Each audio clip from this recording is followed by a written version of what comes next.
This episode is brought to you by Audi. The road is calling. Embrace the thrill of the drive with the all-new, fully electric Audi Q6 e-tron. Featuring effortless power, serious acceleration, and advanced Audi tech. It's not just a new EV. It's a new way to experience driving.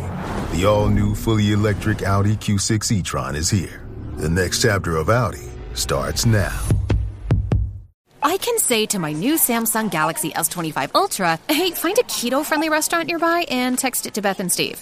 And it does, without me lifting a finger. So I can get in more squats anywhere I can. 1, 2, 3. Will that be cash or credit? Credit. 4. Galaxy S25 Ultra, the AI companion that does the heavy lifting so you can do you. Get yours at Samsung.com. Compatible with select apps. Requires Google Gemini account. Results may vary based on input. Check responses for accuracy. Hey, Fidelity. How can I remember to invest every month? With the Fidelity app, you can choose a schedule and set up recurring investments in stocks and ETFs. Oh, that sounds easier than I thought. You got this. Yeah, I do. Now, where did I put my keys? You will find them where you left them. Investing involves risk, including risk of loss. Fidelity Brokerage Services, LLC, member NYSE, SIPC. Before we get started with this episode, we want to remind you about our 2021 listener survey that we are doing at rotoscopers.com/2021 survey. We want to get your feedback about the show, what you like, what you don't like, so that way we can make the show as magical as possible for you guys. And as a bonus and a thank you for taking the survey, we're going to give one lucky survey taker a $50 Shop Disney gift card. So all you have to do is go to rotoscopers.com/2021 survey to take the survey. Thank you so much, and on to the show. You're listening to the Animation Addicts Podcast, episode 224, Descendants, The Royal Wedding. They probably want me to care, but I just don't.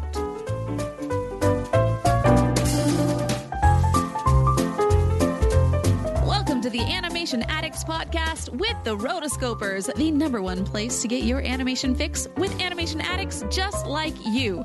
Each episode, we dive into the wonderful world of animation featuring Disney, DreamWorks, Pixar, and everything in between. From hilarious discussions and movie reviews to interviews with industry insiders, this show's mission is to brighten your day through our love of animation. So hop on your nerdy couch, grab some snacks, and get ready to hang out with your animation besties because it's time to dive into today's episode. Hey there, animation addicts. I'm your host, Morgan Stradling. And I am Chelsea Robson. And Chelsea has just returned from the most magical place on earth. And no, that's not the Kingdom of Oregon. It is Walt Disney World. Chelsea, tell us all about it. It was so great. So they're doing the 50th anniversary of Walt Disney World right now. And so at the Magic Kingdom, they have the entire Main Street lit up and part of the main fireworks show, as well as a huge fireworks show, which you know is expected. But then like they have this really great, awesome, how many superlatives can I throw into this? I don't know, but they all deserve to be there. This show that they project onto the castle itself, and the castle is so pretty. Oh, it was so much fun. That is so cool. And I'm excited for Morgan to go too. Yes, I have never been to Disney World. Chelsea has. I have never been. I don't know what is wrong with me, but I'm finally getting my act together, and I am going to Walt Disney World in just a few short weeks. And I am so pumped. So Chelsea, you are getting me really, really excited. Yeah, so it's so cool because there really wasn't a lot of lines. I got a park hopper pass, and the longest line I went to was at Animal Kingdom for Pandora, which is the Avatar ride, and that one is so cool. Like if you're How long was the ride for that? About 40 minutes. Which okay, that was the longest of all of them? That was the longest ride. Yeah, the line that we stood in. Okay. But that was we went on a Wednesday, so that was made it a lot easier. Weekends are going to be a lot more difficult to get in, especially because they're doing the 50th anniversary right now. But yeah, it was great. They had all the fun stuff at Magic Kingdom that you would expect. It's been about 10 years since I've been to Magic Kingdom. And so it was almost like it was brand new, except it totally wasn't. So yeah. Which was so interesting. I realized as I was there that I was like, my parents actually went during the grand opening of Walt Disney World in 1971. And because they were married in 1970. And so they're like, oh, let's go there. And so I have like, I don't know, booklets or something that my mom saved from when they went in 71.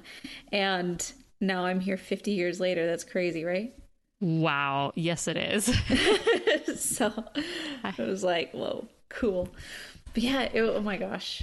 I love Disney and I love Disney World, and I am not ashamed. The next day I went shopping, and I was wearing the Disney shirt that you and I have that we gave to the patrons. I was wearing that as I was going around, and this guy comes over and he was just like, okay, have you been to Disney lately? And I'm like, yes, I was there yesterday. He's like, oh my gosh, you have to tell me all these things. And so we were just like at the outlet mall here in Orlando, and he was just like, tell me everything. What are you from here? How often do you go? What is different? Tell me what it is. I'm like, oh my gosh, yes.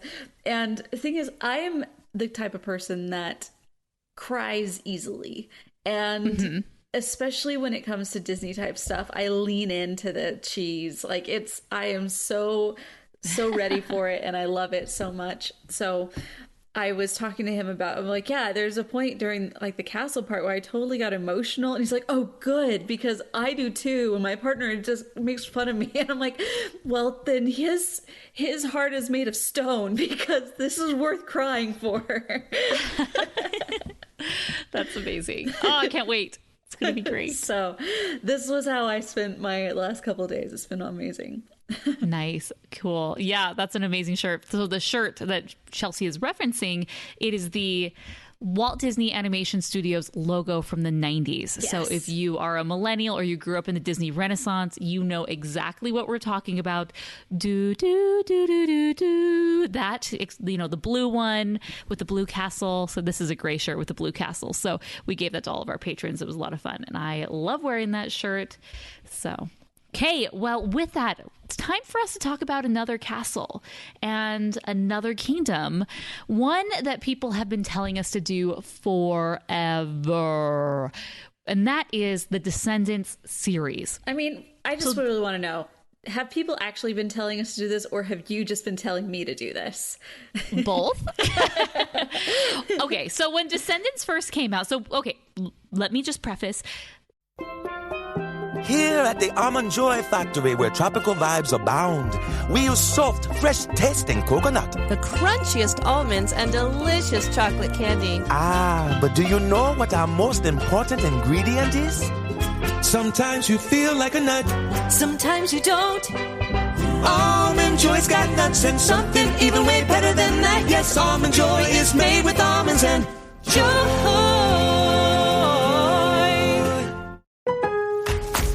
Lowe's knows what makes SpringFest savings even better are member-only doorbuster deals. Right now, rewards members can save $40 on an Allen & Roth Chesler Gold faucet. Was $99, now $59. Plus, save $110 on a Cobalt 40-volt battery trimmer and blower combo kit. Was $279, now $169.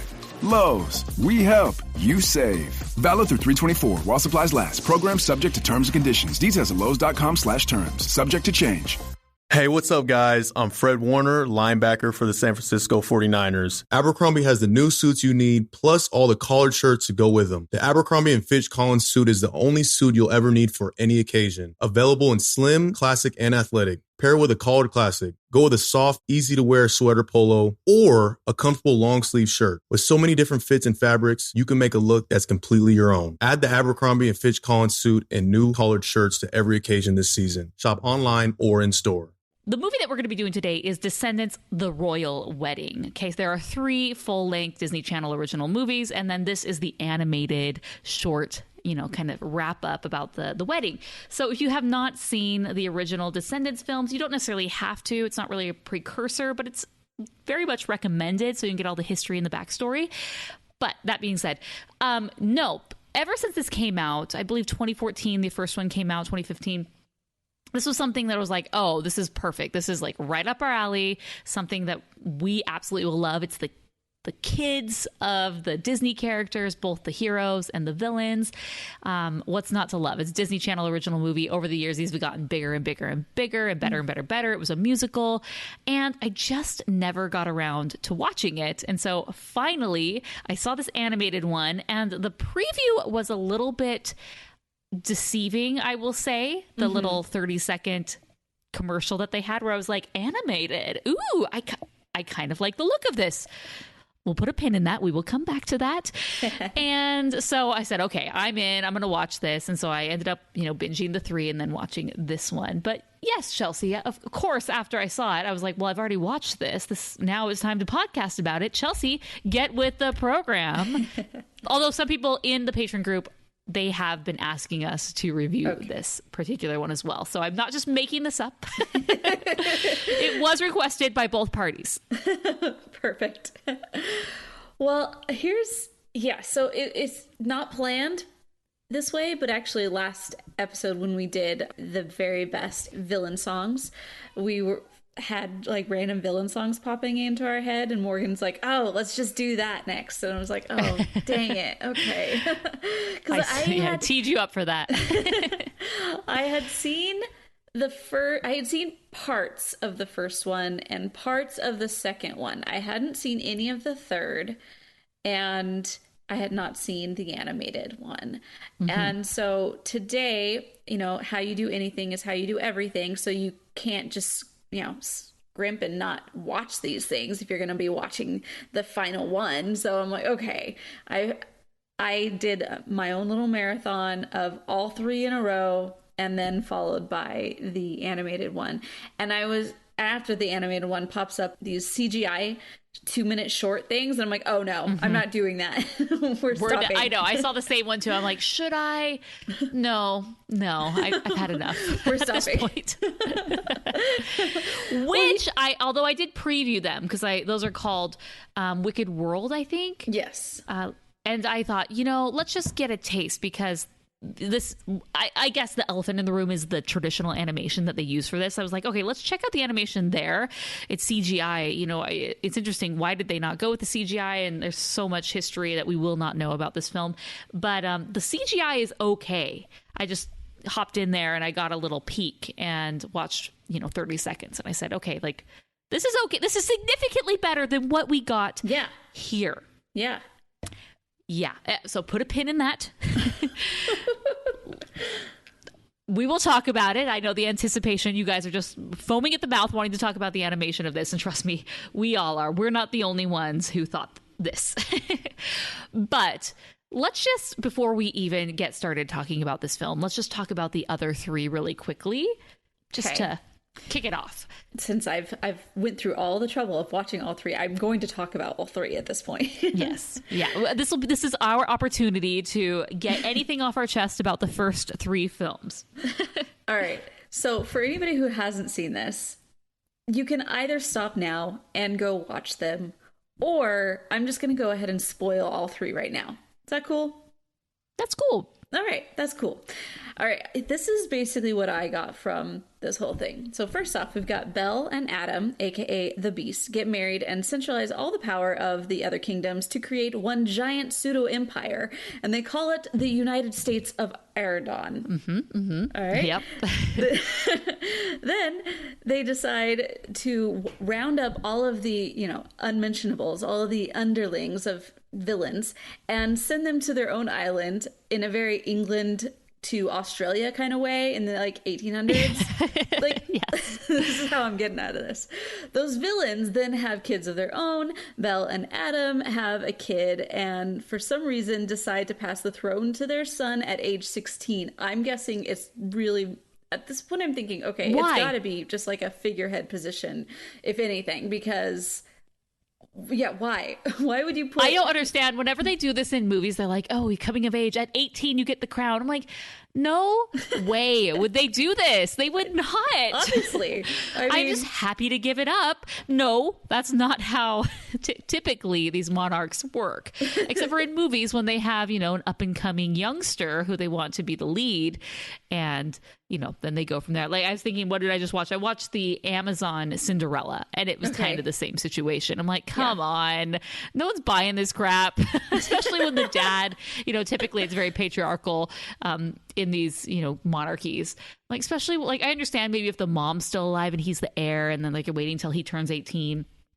Get that, kind of like in Game of Thrones that happens, but I'm not buying when both parents are alive. You're just, hey, exactly. 16-year-old, you're ready. Go. This is your big moment. And at 16 too, because like I'll get to it later, but I'll jump into it actually right now. Like he's falls in love, and he's like part of the song that he goes out is like, I would trade my whole kingdom for just one kiss. And I'm like, you're really going to put all of your eggs in that basket right now? You're really sheltered, huh? Yes, honey. Yeah. Okay. Maybe we should not do that. All right. Okay. So moving on. As the soon-to-be king's first decree, because, that's what centralized governments do. They make decrees. He says that he's just because the parents were evil doesn't mean the kids should have to suffer. And he wants to invite, quote, select kids to the school to give them a better life, but decides to send for the kids of the worst baddies of them all.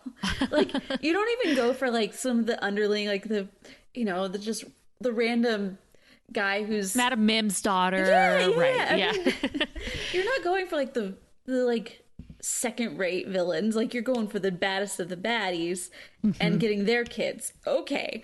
They have this moment where they pan across and they show all these different characters, and it's like, okay, you have lots of different kids there that are just like panhandling and like asking for food on the street. You couldn't go for one of them. Like, no, you're gonna go for the highest of the high. Okay, whatever. Yeah. It wouldn't be my first choice, but going with it.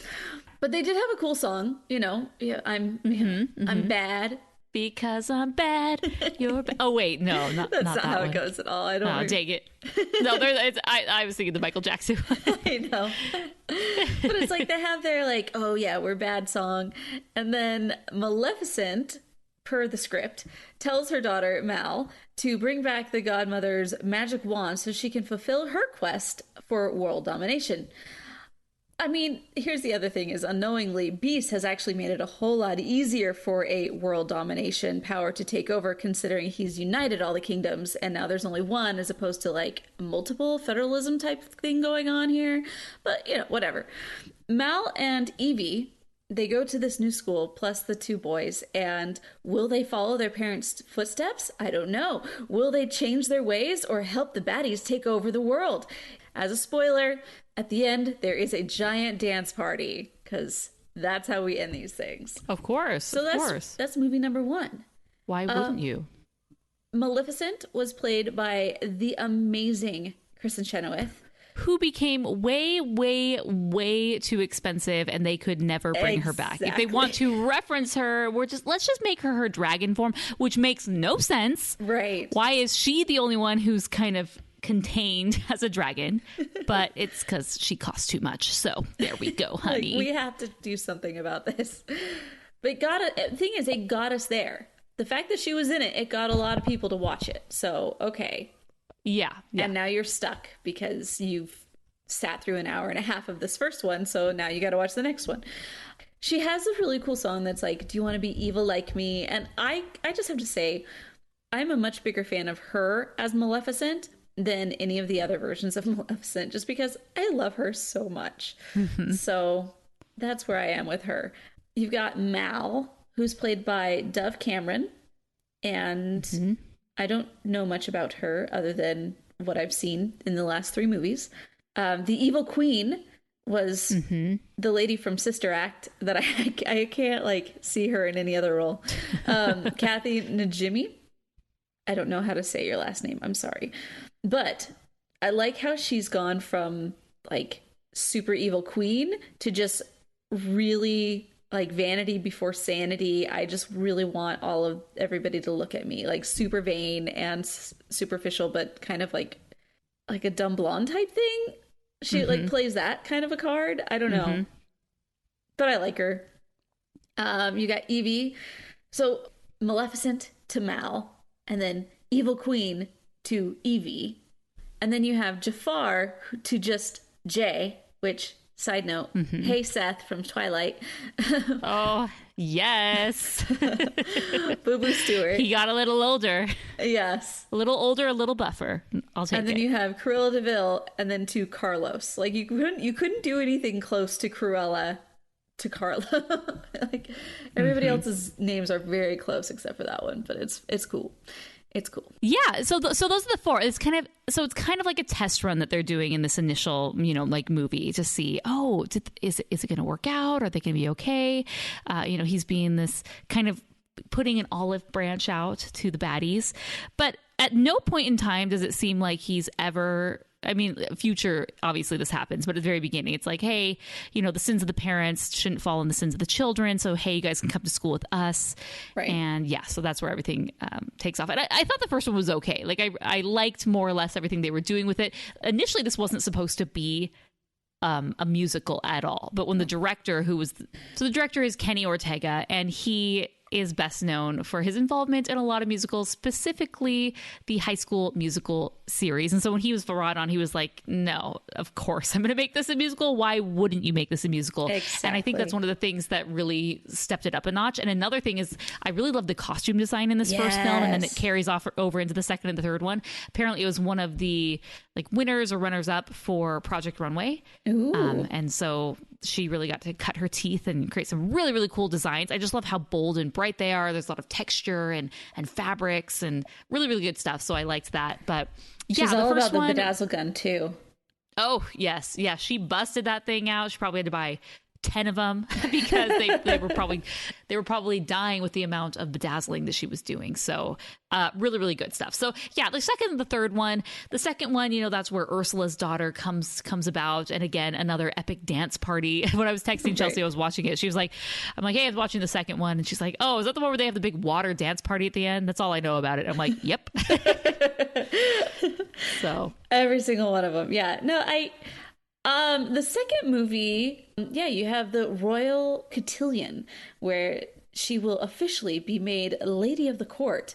Mal is blonde. I'm not a fan because I feel like it washes her out, and I was much more of a fan of the purple and whatnot. Agreed. Jay becomes big man on campus. Evie is loving capitalism, and Carlos is trying to get the courage to ask Jane to the dance. And she seems to have sent him to the Isle of Friendship. But they come back. So good for him. He got off that. Yeah, you have new nautical villains. We've got Captain Hook's son, Harry Hook. Which I was like, okay. And then Ursula's... Real creative there. Right. Ursula's daughter, Uma. How many names start with U anyway? So you got to find something. And then the son of Gaston, which I never actually got his name. But yeah, so... basically, Mal decides to run away because of the plot. Ben goes after her. He gets kidnapped. She has to rescue him again by trying to steal the magic wand again, because that's how we do things. That's our plot. That's the plot. Yep. And then I kept thinking, why does this dog have to talk? Why did we have to do this? It was, because the plot. Okay. Because the plot. And then Mal leaves her book behind, and then poor Ben gets love spelled again. I would not be trusting my feelings if I were him. Because it's like, how many love spells are you going to have to go through before you are no longer a target? Yeah, and then Uma and Mal go into full beast mode, and they're super powered up. Right. And then, spoiler alert, big dance party and the splashing on the water on the boat, which actually, I was a fan of that one. No, it was visually, it was really cool, and it was really fun. Of all the dance parties, it was just, that was my favorite. It was just so silly, with her being like, oh, sorry, we're together now. It was supposed to be her engagement party or whatnot, announcing the engagement with Mal, and he just rolls up with Uma, and it was just not believable in the least. Well, it's very Little Mermaid. Yes, totally. So they had to do that. Yeah. Okay. So we're moving on to movie 3, and it is VK Day. which is the Villain Kids Day, where our 4 villain, like anti-villains, I guess, are now picking new kids to go to the school in Aradon, and they pick the twins of Smee, which what? Why? Okay. Because we wanted to have twins. And then okay, you had great. Dizzy, which we knew from the last time, and then the daughter of Dr. Facilier. And I was thinking, these were such throwaway characters. They had really no main input or anything during That's this the problem whole with thing. these series. Sometimes when they start adding movies, they want to add more characters. But as you add more characters, everyone becomes a lot more diluted, because we still mostly care about like our main original gang. And so we have to spend time with them and Ben and some of the good guys, right? And so I'd say like there's probably like a core 8 group of characters maybe. And then and then we have all these other characters that also need their time, because to make it new and fresh, we got to add new characters. This is the big struggle with a lot of trilogies, and just as you're expanding onto a series, you can do it really well. I think Toy Story 3 does it really well. Toy Story 4, I think, doesn't. No.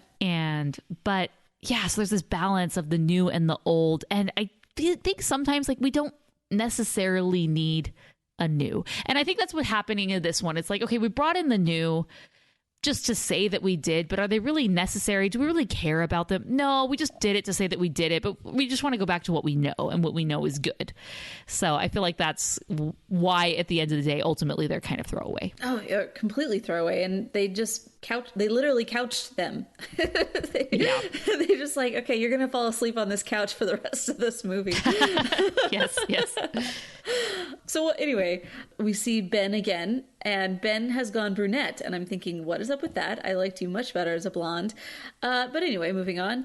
Hades tries to escape as Mal and the other 3 are taking their new recruits off the island, and so he says, "Oh, the barrier is opening," so he tries to get out. He sends a magical thing at Mal, and then Mal turns and goes beast mode again, and ends up trying to take her power and stuff, and so she gets all freaked out. They close the gates, and Audrey, the daughter of Sleeping Beauty, is super jelly because Ben proposed to Mal, and her granny comes at her and is like, "Oh, your mother could hang on to her prince in her sleep." So of course she's got this chip on her back that says, well, now I've got to turn into the villain.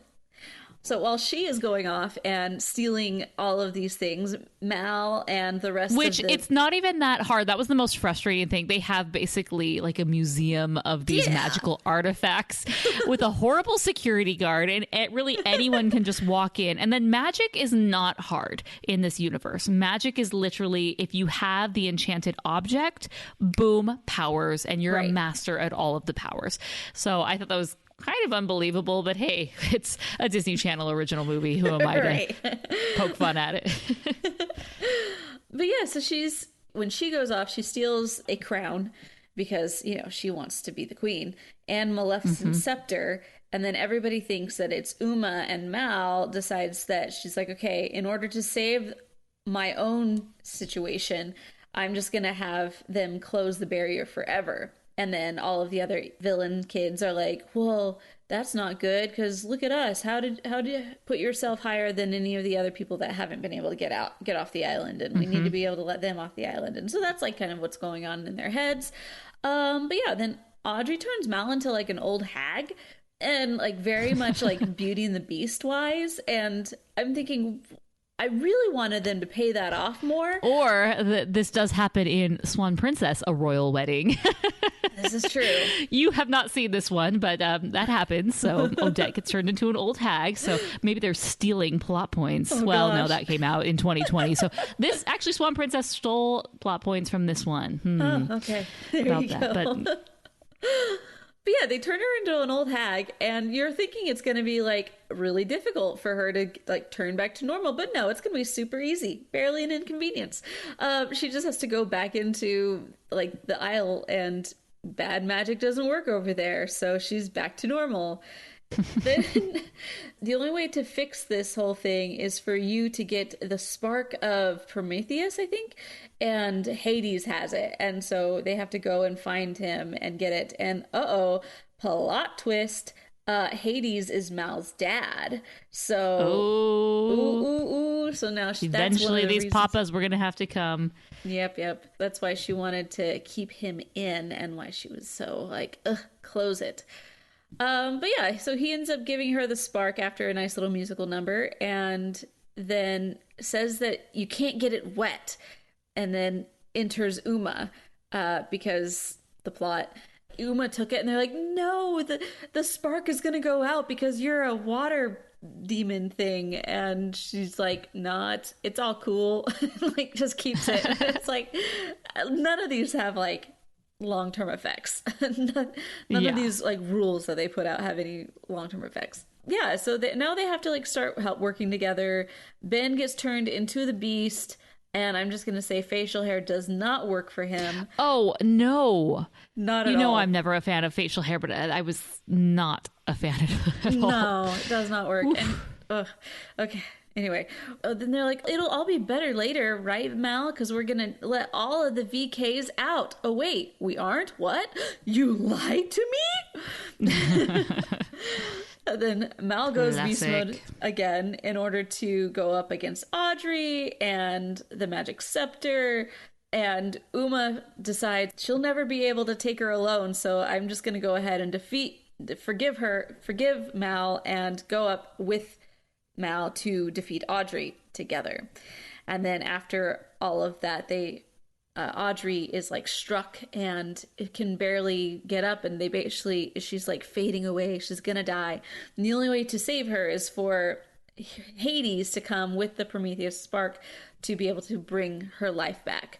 And so at this point, he comes in and he's like, well, yeah, sure. When it's one of your own, they just lacked the judgment. But when it's one of us, it's unforgivable. And I'm like, you know what? Hades has got a point there. Yep. But yeah, so Mal says that she won't be queen unless she is queen over all of the lost as well. And I'm thinking, okay, does that mean you're basically expanding the empire once again? Like, what if they don't want you as their queen? I mean, it's not like they're expanding the empire. I feel like they own that place. Well, they just choose to make it a prison island. I guess. Yeah. They are the citizens of that spot. It's just they don't treat them very well. They have two classes. Yes. And we don't like that. I don't like that. I don't like that either. No. But again, spoiler alert, we end in a giant dance party with the two sides coming together and uniting on the bridge. Woohoo! And then the four being like, hey, let's go visit our parents again, because we haven't seen them since the first one. Like, all of these actors are just like gone. So yeah. Anyway, so those are the three movies. If you've never seen them, now you know. That's what happens. Yes. So on to Descendants, the royal wedding. Not a royal wedding, the royal wedding. Now, this came out this year. Let me give you some basic information. It was released August 13th, 2021. It was released on the Disney Channel. It's a Disney Channel original film, if you will, but it's more like a short special. And the director was Salvador Simo.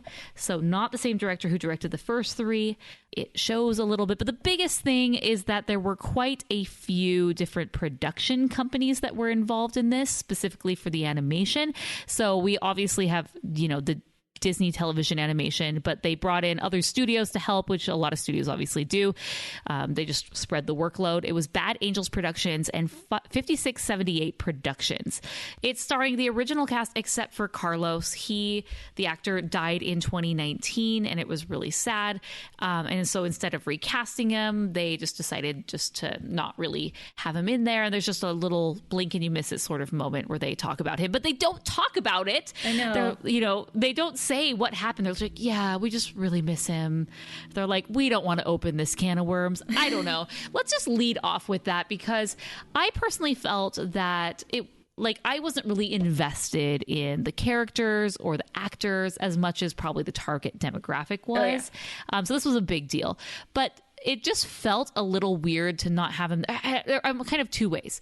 Like, one, at the same time, I didn't really miss him because he was kind of like the 4 out of 4 as far as the 3. And so, you know, he was like my least favorite. We didn't really get a lot of him. You know, he's not Mal. Right. But at the same time, like, I feel for that reason, they could have just animated him in the background, you know, and not have a speaking role, but he could still be there in essence. I think just because an actor dies doesn't necessarily mean you have to write that character off. But I understand the weird situation that they were in. Yeah, so Cameron Boyce, he died at the age of 20 after suffering an epileptic seizure in his sleep, which was so sad when I heard. I mean, the thing is, I'm not in the target demographic, and I also don't have Disney Channel, so I have Disney Plus, and that's about it. And so I didn't know who he was, and I had no real connection to him. And so when he died, I just heard everybody was like really upset about this, and I was oh, okay, something happened. Like, the community is very upset. I can feel this. I'm here in Florida with some friends, and their little daughter is 8 years old, and she's like, oh yes, he died at this age, and it was so sad. I was like, oh gosh, like everybody knows this. And so they have the moment where it's just like the 3 of them being like, oh yes, I really miss Carlos. Oh yes, we all miss him as well. And then they give her this bracelet that represents all 4 of them. And then at the very, very end, the bracelet kind of shimmers on its own. The 2 bones that represents his, like, shimmers on its own. And so I guess it's like his spirit is there. I think based on the situation, like, I hate to say this, but it is true. The fact that, like, you have all these young child actors who end up getting into drugs, and they end up getting into all these kind of crazy things, and then they die young for weird reasons. But this one was like not due to choices that somebody had made. It was just like his own health was this. And so I think that made it even more of a hurt. Just more of a tragedy because nobody was expecting any of it, and he seemed like a really good kid. He was actually very prolific. I was looking at his IMDb. He had a lot of stuff going on. Yeah. So, okay, it is officially time. We need to talk about the animation, because that's the one big thing that sets this film apart from the others, is that instead of being a live action, which makes sense, and I thought we would have continued down that path, they decided to go and make it an animated special. And I tried to do some research on this to figure out why. Why did we do this? Is it just because they were so young? I think it was maybe because when they were kind of considering this, it was the beginning of the 2020 pandemic. And so instead of having to do a big production, they could instead just record voices and then do an animated special. So that's what I can kind of cobble together. Now, correct me if I'm wrong, but that seems to be the reason why. But even then, from what I've researched, it's not really clear why they decided to do this. And then they go with the traditional animation. Now, they had these other shorts that... And you use traditional in quotes because this is like 8-bit animation. Well, not 8-bit. 8-bit is like the original Nintendo. I know, but it's like it's like only every 4 screens. So it's like it's very chunky as it moves. Yeah, it's like they were animated on 15s instead of, 24s. And it's honestly like they forgot their in-betweens. And it is so jarring watching it. It's really hard to watch. You think, oh, maybe it's just this one scene. Maybe they didn't have time for it. Oh, nope. It's all of them. And very important scenes, they do it as well. There's maybe just like a very few handful where it looks okay, and they probably put a little bit more money towards that. But I'm like, why are you going to this length to create this thing and to make it a completely different style so people are going to notice, and then just to do such a poor job? You are freaking Disney. Yeah. I don't care if it is your direct-to-video or direct-to-video. This is worse than direct-to-video. Yeah. Direct to, your Disney Channel. Over time, you have created an elevated brand for the Disney Channel original movies and those franchises, mostly because they're in live action and they do a really great job. They have great production values and songs. And so we're expecting the exact same thing here. And boom, we're hit in the face with just this choppy, unfinished animation, and the character designs as well. They almost looked rotoscoped, like they kind of just traced over their face and then call it a day. It's really pitiful and sad to watch, and that alone just knocks it down like so many stars for me. Well, the plot of this, I mean, I wasn't expecting anything amazing. Let's just put that out there. But at the same time, I had hoped for something at least passable. And the plot for this one was just kind of weird because, okay, they're getting married. You know, they're finally getting married. The party in Aradon. It's a party in Aradon. You have Hades coming in, and she's dead set on having her dad there, which I get. Even though he left as a kid, like, and the only rekindling of their relationship they had was in the third movie, and even then it was like not great. Like, yeah, he saved the day at the very, very end, but I don't know, he's a baddie, you know. But anyway, so but it's her daddy. He's a baddie daddy. He's a baddie daddy. So anyway, he comes to the wedding. Everything's all getting set up, and we don't see what happened. We just see the fact that everything gets set on fire and everyone runs away, and Hades has ruined it all. And so she gives him the benefit of the doubt and says, no, I'm sure it wasn't his fault. I'm sure he would never do that to me. And so I'm just going to go and try to find him and make him be a part of my day. We still can't afford Kristen Chenoweth. And so even as she's a voice, still a baby dragon. So we got the little salamander coming out there. And but the salamander is wearing a hat this time. So there you go. Ben goes and tries to catch the salamander, and then also ends up going to the island where Hades is, or his house is. And so when she comes with her group of people, you know, because, they're like, we're in my dress right now, but do we have to wear these dresses? Can we change back into normal clothes? Sure. Okay. Zing. Everybody's back into normal clothes. Okay. Thanks. And then that's where we hit the Carlos section when they're walking. But then everybody goes in to see Hades. And Hades then tells this story about what happened. He's like, well, yeah, it wasn't my fault. It wasn't my fault at all. It was just a misunderstanding. It was just not very well thought out, I would say. They could have done a lot more, or just anything else. And it probably would have been more touching, or even just more realistic. I don't know. So it wasn't Hades' fault. Let's go get him. And they end up having the wedding right there in order to just get it over with. Get it over with. That's what you want for a wedding. Like, let's just get this over with. And then Fairy Godmother comes in and bippity boppity bops all of them back to the castle church area where everybody's just taking up their seats once again. And then, spoiler alert, outer space dance party. So yeah, it was so weird. And at the end of each one of these has had a moment where they like have a cutaway of like, oh, you didn't think that was the end, did you? And yeah, this one, it kind of does the same thing where they like go over to where the painted the roses red. And I'm like, you know, they probably want me to care, but I just don't.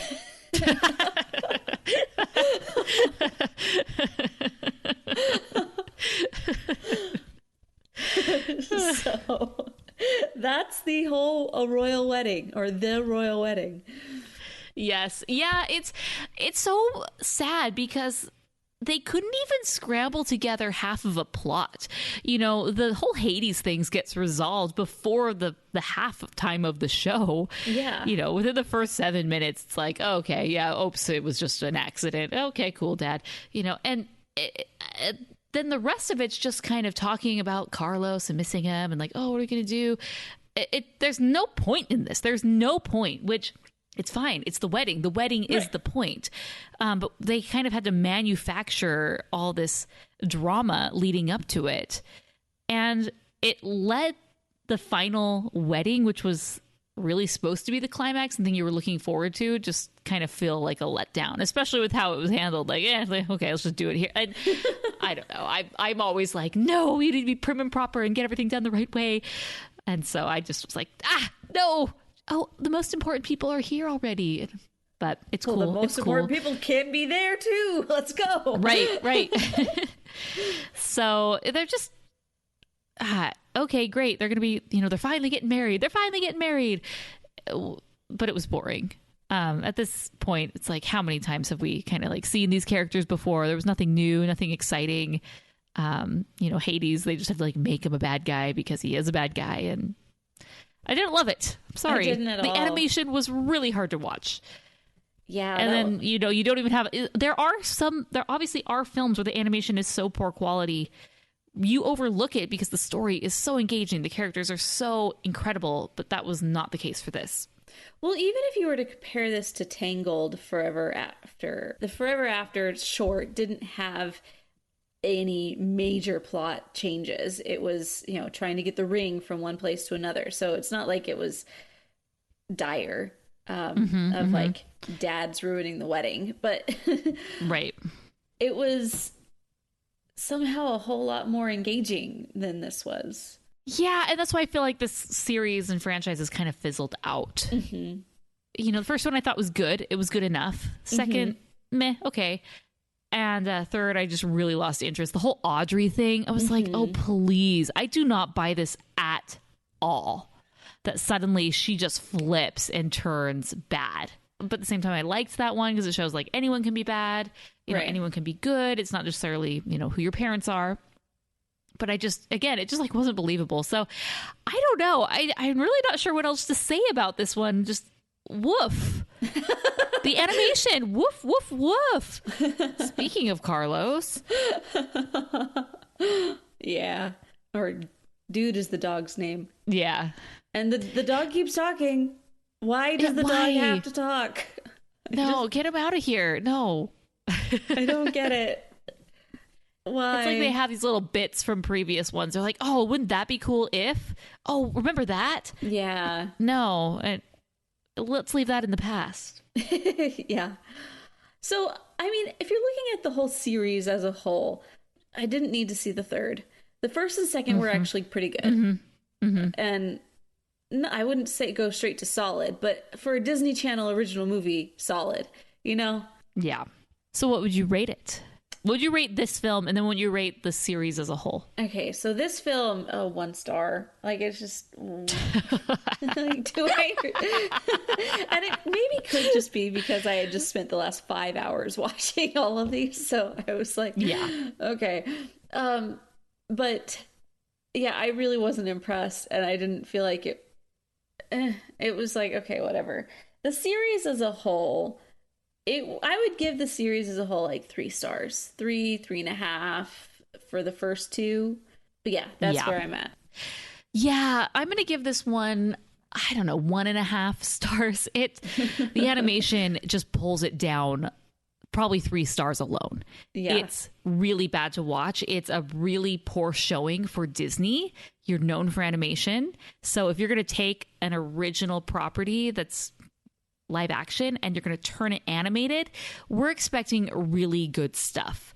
Even the Disney Toon studios of the early 2000s, their animation quality was fantastic. And so it just shows that this was kind of cobbled together. They clearly didn't have any budget, which is disappointing. Like if you're not going to do it right, why do it at all? And I would love to know the behind the scenes of what happened here, because it's embarrassing, frankly, especially, clearly it's not the end. They're hoping to turn it into something else, maybe once they can start, filming again and whatnot. We'll get technically a 4th movie. Does this count as a 4th movie? Is it a short? I don't know. It's not a movie. So they're wanting to do more with this clearly, but like they just have to like throw this out there just to give us a bone. like that's mangled and already eaten and disgusting. Yeah, woof. So there's that. Then the series, you know, the first one I'd give 3.5. The second I would give 3. The third I would give probably 2.5 stars. It just wasn't enjoyable at all. And it's like they didn't really know where to go with some of these things after a while. Like they have an idea, like, oh, Audrey turns bad, but that's it. They don't really have a great way to develop these characters. I really do like Mal. I think she's a really great character. I like her I like the actress who plays her. She's stunning. I like Evie, and you know, I like their relationship. But then, you know, it kind of kept repeating itself over and over and over again. So as a whole, I would give the series a 3. Yeah. But this one, a 1.5 stars. One of the other parts that I felt that was a lost bit was the fact that Ben never got any change. Like he was always just the good guy, and not to say that I wanted him to go bad, but I wanted him to actually have some turmoil of some kind, some type of a change. And he didn't have any arc. Yeah. Other than like he has a spell put on him, which literally gives him no action. Right. So he's a very passive character, and I feel like they made him the perfect prince, which, I mean, great, awesome. But like I would have liked to have seen more depth of his side and more having to like make more decisions, as opposed to like hard decisions, as opposed to just like being, well, I'm just always going to do this. And well, okay, Mel, whatever you want. And I'm like, yeah, he's super passive. Yeah, and that's not, for any guys out there listening, that's really not attractive. I mean, like, they want to put that out there as being, like, the guys that follow all the girls, you know, happy wife, happy life, which, you know, to an extent that's true. But there's also the side of, like, there's got to be an active force happening in these things, and he just wasn't. And so, yeah, also, if you're writing a story and you've got a guy that is just doing that but has no internal change is happening, then it's a very flat character and needs help for sure. But anyway, as a villain story, I was like, cool. Once again, bedazzled jackets for the win. I was very much impressed. And so yeah, I mean, I would like to know what everybody else thought on this movie or this series.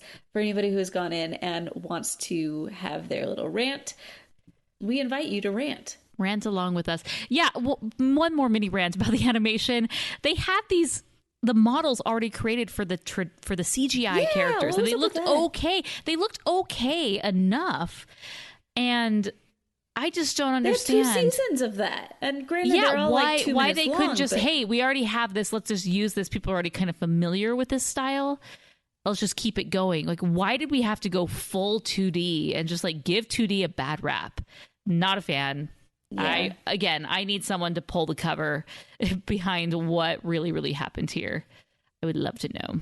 Spill the tea. But that is for another day. If you have that secret, you worked behind the scenes, you can send us an anonymous voicemail. This is how the whole Free Britney movement gained steam, was with an anonymous voicemail. We are totally down. If you worked in production or you know the secrets behind the scenes of Descendants, the royal wedding, give us a call. We'll keep you completely anonymous, and it'll be some good times. So I can even throw a voice changer on your vocal if you want me to. Ooh, yeah. Okay.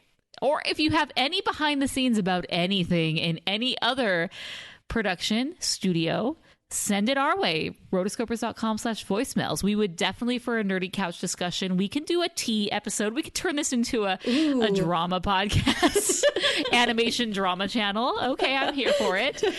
So I would totally be there for actually that. am going to be doing, maybe if I can ever get around to it, I want to do an expose, if you will, YouTube video all about how Disney screwed the pooch on Tangled the series. There's so much crap that Disney did. It's so frustrating, and I don't think people really know. Like, people will say, oh, like, it's crazy, no one knew about this show. There are reasons, and there are specific things that Disney television leadership did that just was not cool, man. So if I ever have time, find time to sit here and like write out a script and do all my research, I will. So that's hopefully coming. But yes, send us all your tea. If I can sit down for 5 hours, Morgan, and watch all of these, I have faith that you can find 5 minutes every day. Okay. All right. We'll work on it. So, guys, that's all we have for today. For the show notes for this episode, be sure to go to rotoscopers.com/224. And until next time, we are the Rotoscopers.